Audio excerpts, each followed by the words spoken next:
Hollywood has a long-standing history of cheaters. Even old Hollywood was full of unfaithful partners. Almost every other actor had a relationship outside of marriage.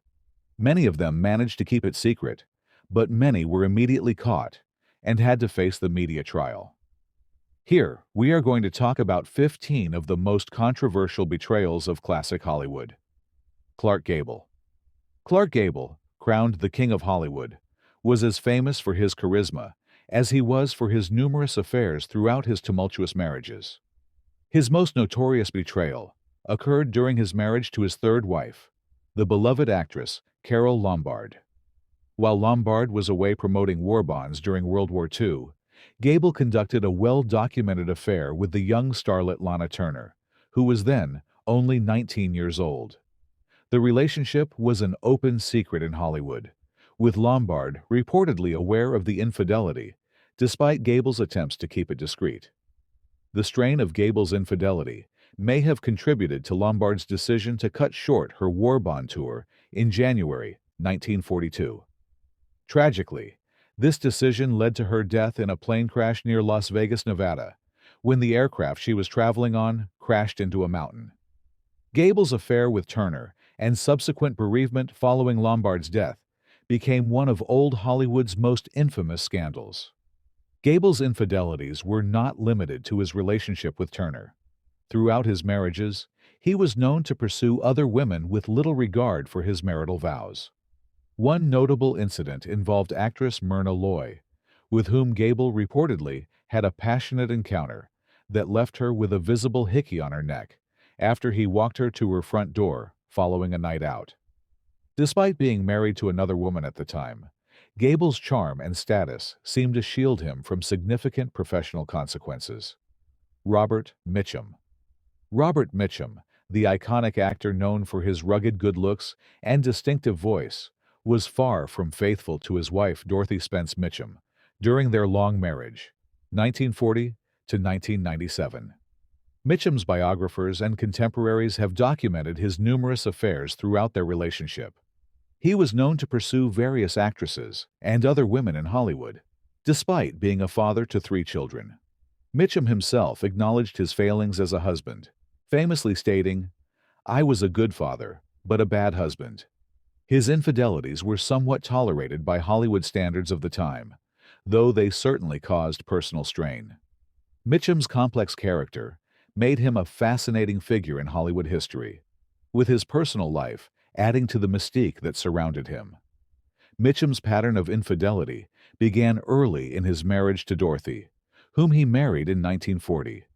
Throughout their 57-year marriage, Mitchum was repeatedly linked to various co-stars and Hollywood socialites.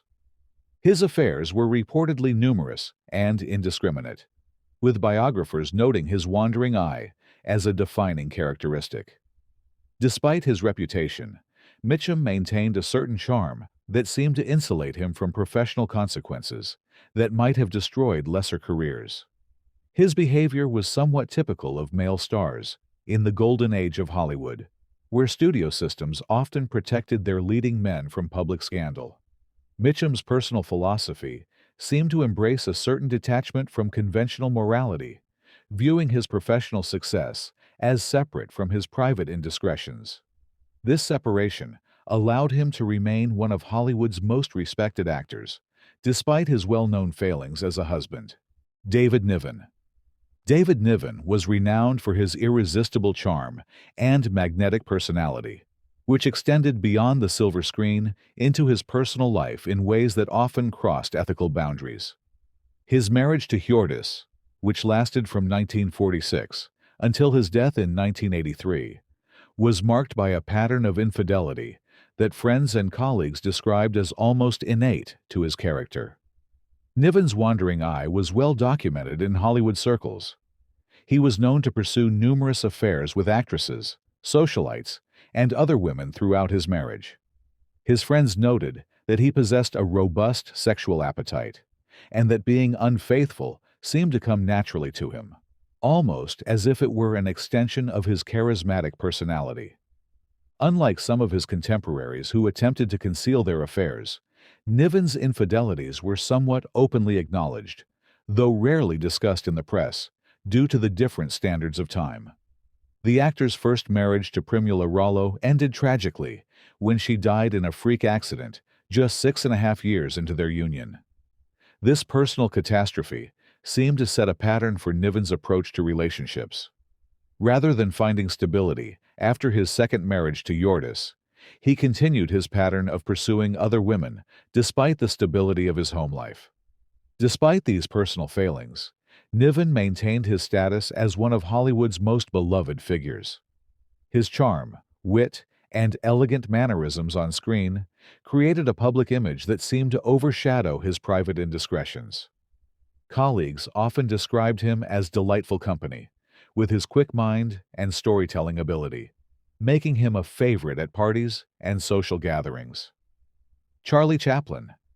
Charlie Chaplin, the iconic figure of early cinema, known for his tramp character, lived a life marked by artistic brilliance and personal controversy. His relationships with much younger women throughout his life have been widely documented and discussed, contributing significantly to his complex public image.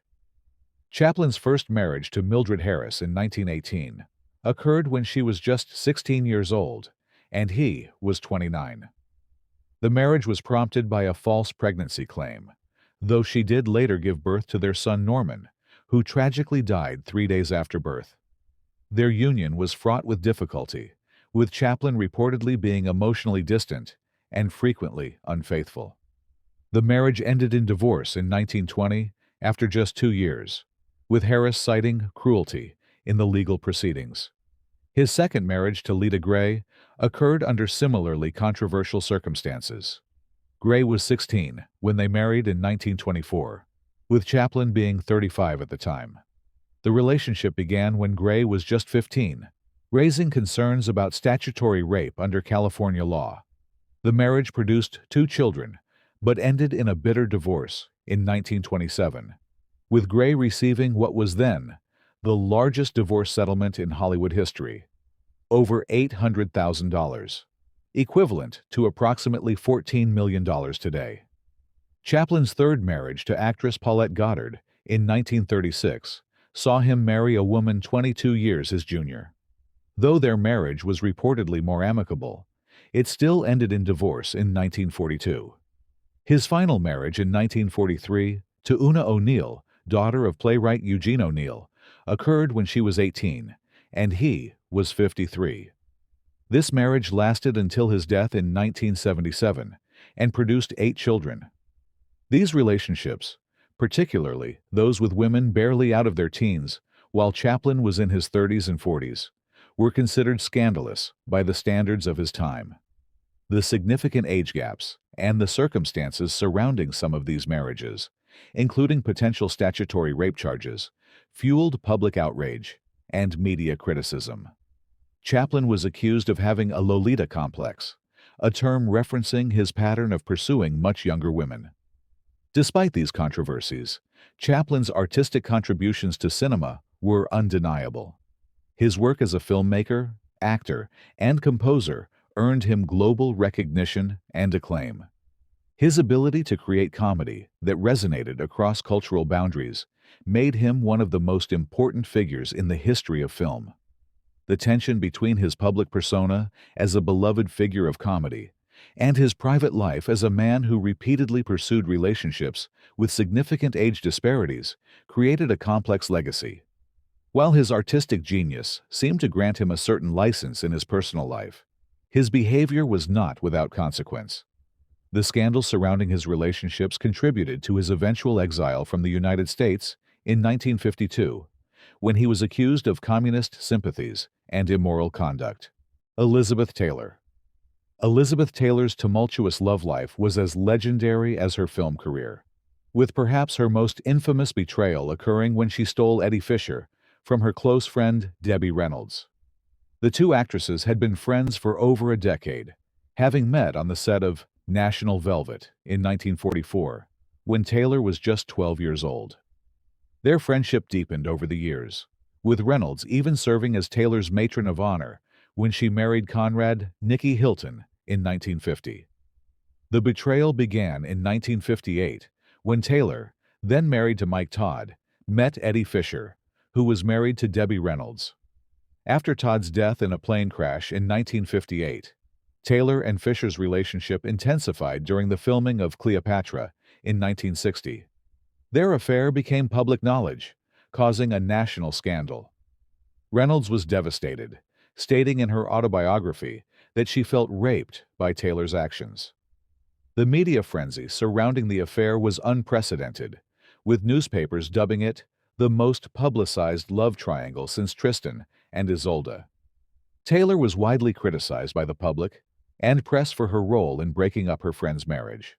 The scandal temporarily damaged her career, with some fans turning against her. This dramatic turn of events was just one chapter in Taylor's complex romantic history. She was married 8 times to 7 different men, including 2 marriages to Richard Burton, which were themselves filled with public fights, reconciliations, and xihua de shenghuo fangxu. Her relationships were often characterized by intense passion and equally intense fallout, reflecting her impulsive nature and willingness to pursue love despite consequences. Vivien Leigh. Vivien Leigh's affair with Laurence Olivier stands as one of old Hollywood's most famous romantic scandals, beginning with a significant betrayal of their previous commitments. Leigh was married to barrister Lee Holman, while Olivier was married to actress Jill Esmond when their relationship began in the early 1930s. The affair ignited during a production of The Mask of Virtue in 1932, where Leigh and Olivier played opposite each other. Their chemistry was immediate and intense, leading to a passionate relationship that soon became the talk of London's theatrical circles. Both were in unhappy marriages, Leigh's to Holman, whom she had married in 1928 when she was just 20, and Olivier's to Esmond, whom he had married in 1931. The affair created significant scandals in both their personal and professional lives. Leigh's husband Holman filed for divorce in 1936, citing Olivier as the reason for the breakdown of their marriage. Olivier's divorce from Esmond was equally public and contentious, with Esmond reportedly saying, "I knew from the beginning I couldn't compete with Vivien Leigh." Despite the social stigma of divorce at the time, especially for public figures, the couple married in 1940 after both obtained their divorces. Their union became one of Hollywood's most celebrated partnerships, both professionally and personally. They appeared together in numerous films, including the Academy Award-winning Gone with the Wind and Anna Karenina. However, their marriage was not without its challenges. Leigh's rising fame as a leading lady sometimes caused tension, particularly as Olivier struggled with his own professional jealousies. Leigh's battle with bipolar disorder and the pressures of their careers created additional strain on their relationship. Tallulah Bankhead. Tallulah Bankhead was one of Hollywood's most charismatic and controversial figures during the golden age of cinema. Known for her distinctive voice, dramatic presence, and unapologetic sexual freedom, Bankhead defied conventional norms of her time, particularly in her approach to marriage and relationships. Bankhead married John Emery, a Broadway producer, in 1927. Their union was reportedly more of a business arrangement or social convenience rather than a traditional marriage. Emery, who was gay, recognized that marrying Bankhead would provide him with social cover, while Bankhead saw the marriage as an opportunity to further her career and gain social standing in New York theatrical circles. Bankhead's bisexuality was an open secret in Hollywood and theatrical circles, though it remained largely behind closed doors for public consumption due to the societal norms of the time. She was known to pursue relationships with both men and women throughout her marriage. Some of her notable affairs included William Powell, Clifton Webb, Dorothy Sebastian, Marlene Dietrich. Bankhead was notorious for her willingness to engage with multiple partners simultaneously and openly. She was unapologetic about her sexual freedom, stating in a 1934 interview, "I believe in free love. I think people should love whom they please, when they please, and how they please." Bankhead's approach to marriage and relationships represented a deliberate rejection of conventional marital expectations. She viewed her marriage not as a restriction on her freedom, but as a framework that allowed her to pursue her career and her sexual interests without social censure. This attitude was remarkably progressive for her time, though it certainly generated scandal and gossip. While Bankhead's personal life was often discussed in whispers behind closed doors, her professional reputation suffered less than one might expect. Her talent as an actress and her magnetic stage presence ensured that she remained in demand despite her unconventional behavior. However, her reputation did prevent her from achieving the same level of mainstream acceptance as some of her more conventionally behaved contemporaries. Bankhead's willingness to live openly on her own terms made her both a scandalous and intriguing figure in old Hollywood. She paved the way for future generations of artists who would challenge societal norms around sexuality and relationships. Her story illustrates how some celebrities navigated the tension between personal freedom and public image in an era when discretion was often necessary for career survival. Jayne Mansfield. Jayne Mansfield, the platinum blonde sex symbol of the 1950s and 1960s, blazed a trail through Hollywood with her provocative persona and willingness to challenge societal norms about female sexuality. Born Vera Jane Palmer in 1933, she rose to fame through her distinctive blonde hair, curvaceous figure, and bold approach to her career and personal life.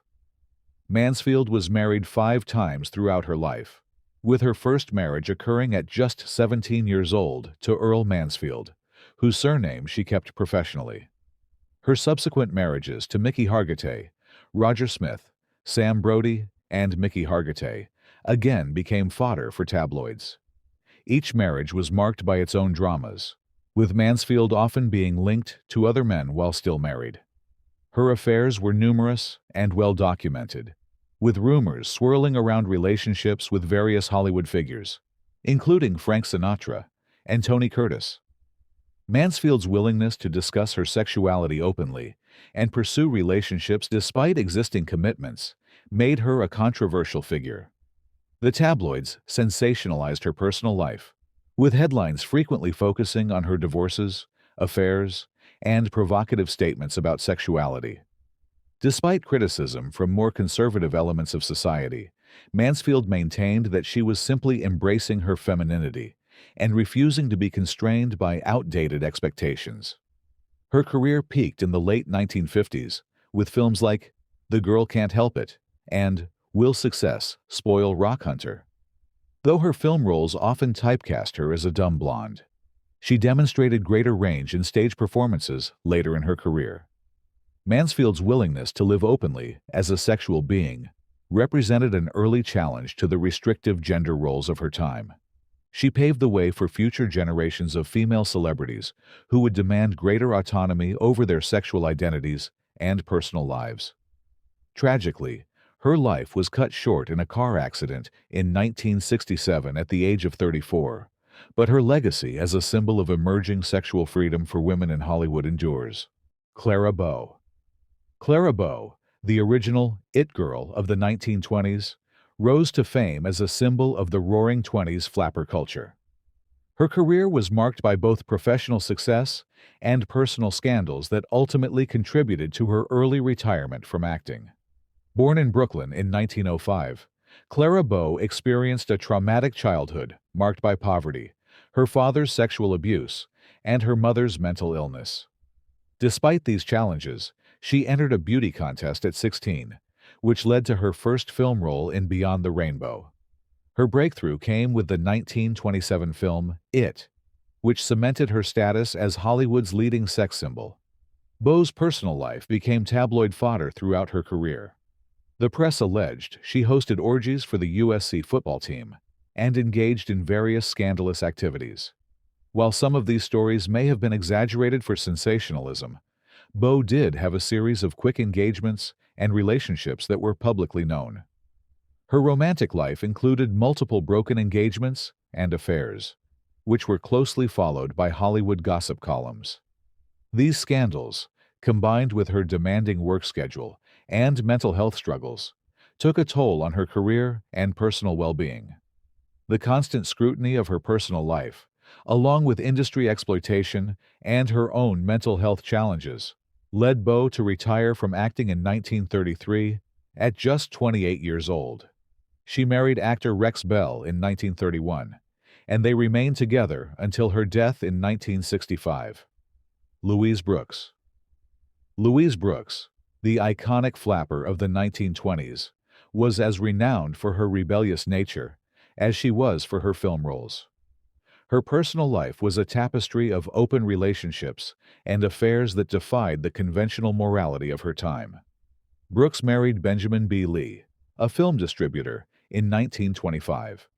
Their marriage was unconventional from the start, with Brooks maintaining her independence and pursuing relationships with both men and women.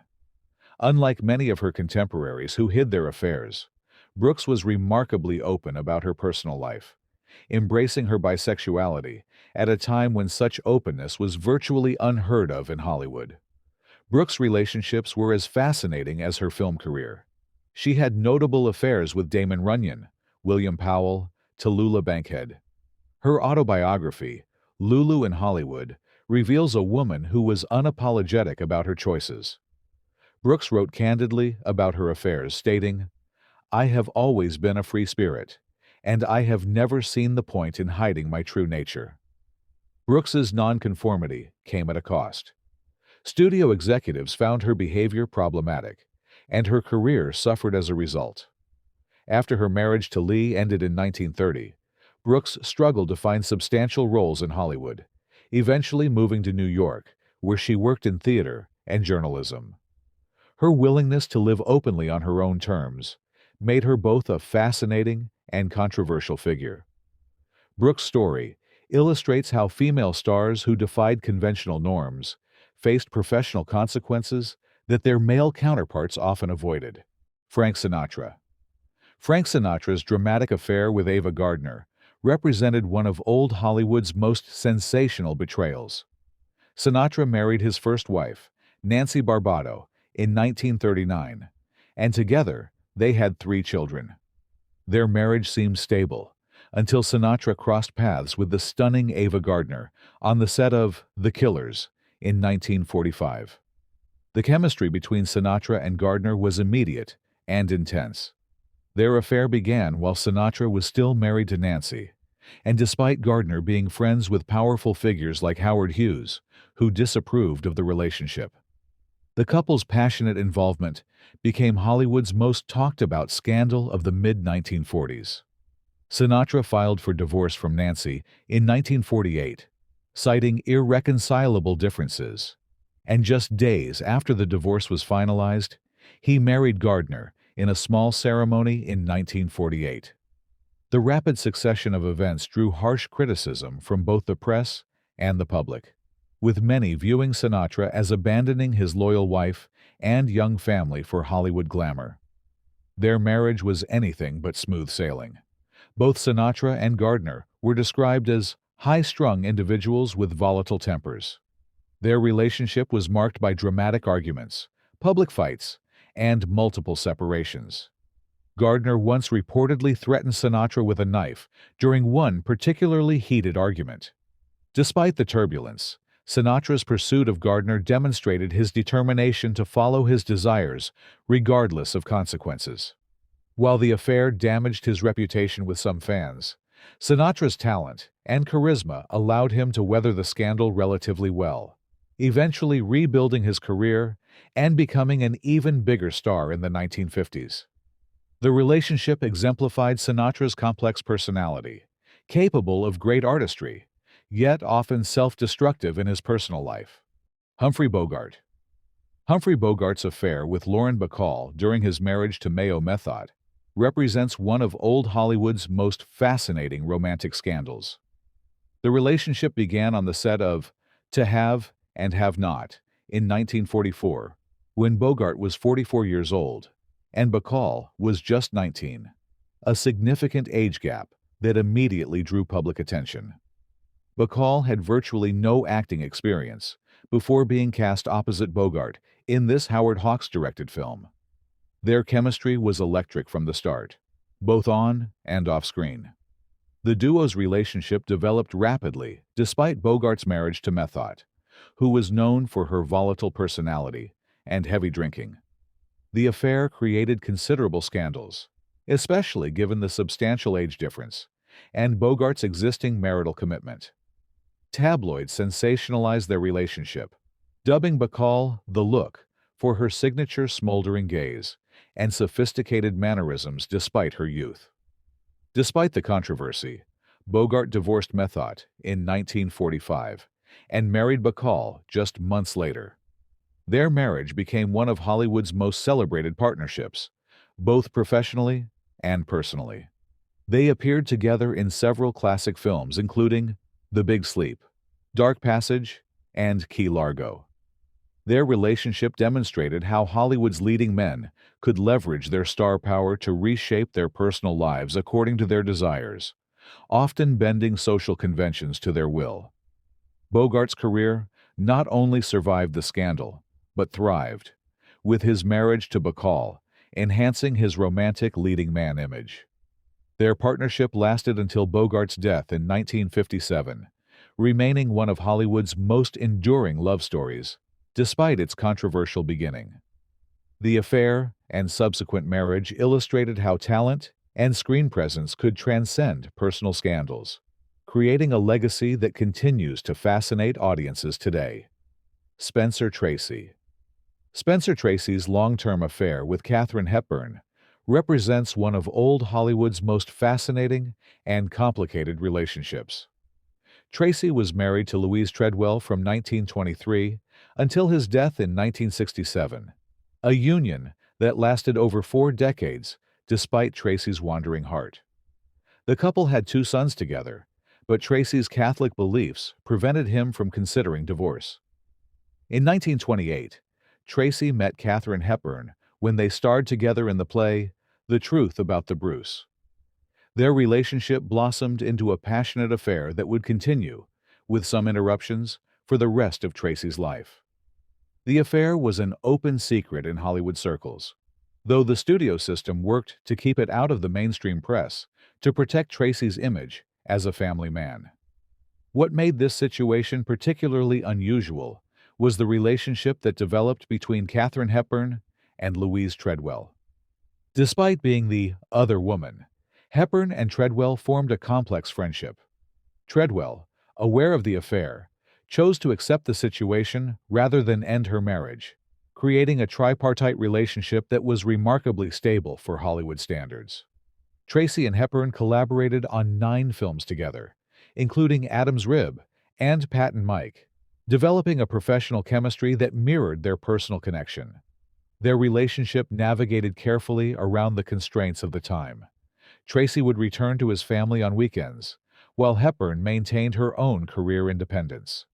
This complex arrangement demonstrated how some of Hollywood's biggest stars managed their personal desires within the moral and social constraints of their era.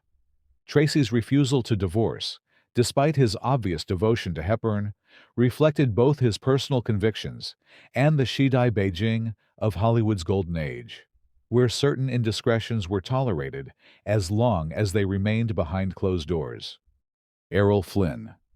Errol Flynn, the charismatic Australian actor who became one of Hollywood's most famous swashbucklers, lived a life as adventurous off-screen as his famous film roles. His personal exploits, numerous affairs, and legal troubles created a complex legacy that both enhanced and threatened his storied career. Born in Tasmania in 1909, Flynn arrived in Hollywood in 1933 with a colorful past that included stints as a gold prospector and plantation manager in the South Pacific. His striking good looks and natural charm quickly earned him a contract with Warner Brothers, where he became famous for his roles in adventure films like Captain Blood and The Adventures of Robin Hood. Flynn was known throughout Hollywood for his insatiable appetite for women. His affairs were legendary, with numerous starlets and socialites linked to him. Some of his notable relationships were 3. The first one was with Lila St. John, who claimed to have had a 3-year affair with Flynn. The second one was with Beverly Adland. She was a young actress who later wrote about their relationship in her memoir. The third one was Patricia Medina. She was his co-star in several films who later married him in 1959. His reputation as a ladies' man became almost as famous as his film roles, with stories of his conquests circulating widely in Hollywood circles. The most damaging scandal of Flynn's career occurred in 1942 when he was accused by two teenage girls, Virginia Brown and Betty Ann Kohler. The trial became a media sensation. Despite the serious nature of the charges, Flynn was acquitted after a highly publicized trial. The case damaged his reputation temporarily, but his career ultimately survived the scandal. The trial revealed a pattern of behavior that many in Hollywood had already suspected. Flynn's disregard for conventional morality when it came to his personal relationships. Flynn's willingness to pursue relationships despite potential consequences demonstrated a pattern of self-destructive behavior that was somewhat tolerated by Hollywood's leading men. While female stars who engaged in similar behavior often faced severe professional consequences, Flynn's charm and box office appeal allowed him to weather scandals that might have destroyed lesser careers. His personal exploits sometimes overshadowed his professional achievements, with tabloids following his every move. Despite this, Flynn remained a major star throughout the 1940s and 1950s, demonstrating how Hollywood's male stars could often get away with behavior that would have been career-ending for their female counterparts. Flynn's story illustrates the complex dynamics of old Hollywood, where certain behaviors were overlooked for stars who brought significant box office returns. His willingness to live life on his own terms, despite the consequences, made him both a beloved figure and a controversial one. His career declined in the late 1950s, partly due to changing audience tastes and partly due to his health issues from years of hard living. Flynn passed away in 1959 at the age of 50, leaving behind a legacy of iconic film roles and a reputation for living life to the fullest. Consequences be damned. Today, Flynn is remembered not just for his swashbuckling roles, but as an emblem of old Hollywood's excesses and double standards, where talent and box office appeal could sometimes overshadow personal failings.